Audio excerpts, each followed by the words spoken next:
माझे नाव दादा सुशुदय. मी श्री गोपीनाथ विद्यालय वरवंटी या शाळेत 11वी सायन्स ए मध्ये शिकते. तर दरवर्षी आपण भारत हा कृषीप्रधान देश आहे. भारतातील 70% लोकसंख्या ही कृषीवर आधारित आहे.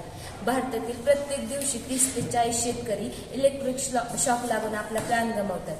आणि याच वर्षी आमच्या इथे आमच्या शाळेत शिकत असलेली संस्कृती खळदकर हिचे आई वडील शेतात काम करत असताना त्यांची शेळी या विद्युत खांबाला चिकटली असताना ते दोघेही तिला काढण्यासाठी गेले. तर त्यांच्या दोघांचा तिथे दुर्दैवी मृत्यू झाला. तर दुर्दैवी मृत्यू झाला त्यातून त्यांचे कुटुंब उद्ध्वस्त झाले. तर आपण त्यांना जर योग्य विद्युत पुरवठा केला तर त्यांचा प्राण वाचेल. आणि मी त्यासाठी हे मॉडेल तयार केलेलं आहे. या मॉडेलचं नाव आहे electric shock prevention for farmers. How to it is work. This is a transformer. MSCB कडून आपल्याला 440 वॉट सप्लाय ट्रान्सफर केला जातो.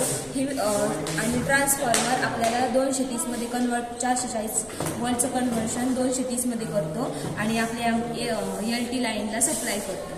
तर या LT लाईनमध्ये काही बिघाड झाला असेल, हे नॉन कंडक्टिंग मटेरियल यूज केलेलं असतं. तर त्याच्यामध्ये काही बिघाड झाला तर ते बिघाड झाला किंवा शॉर्ट सर्किट झालं काही झालं तर तो करंट खाली पास होतो. तर आपण इथे बघू शकतो की 2 शेतकऱ्याच्या म्हशी या ताणला चिकटून मृत्युमुखी पडलेल्या आहेत. त्यामुळे शेतकऱ्याचं फार मोठ्या प्रमाणात नुकसान झालेलं आहे. आणि पाळीव प्राण्यांसाठी पण जरी आपण त्याला बल्ब बसवला तर शेतकऱ्याला डिटेक्ट होऊ शकतं की बल्ब डिटेक्ट करतो की करंट आलेला आहे. रेड ग्लो होतोय बल्ब रेड ग्लो होतोय. तर किंवा ह्या पॅनल काही एक कंपोनंट आहेत, जर उंदराने ते कंपोनंट कुरतडले तर पॅनल बॉक्सलाही करंट येतो.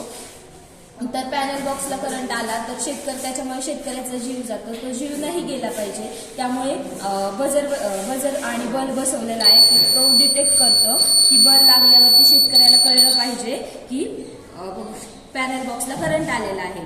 आणि SMS ट्रान्सफर सिस्टीम बसवण्याचं कारण की जरी इथे कोणी नसलं किंवा काय झालं तर डायरेक्ट सबस्टेशनला मेसेज जाणार की या संपूर्ण लाईनमध्ये काहीतरी बिघाड झालेला आहे.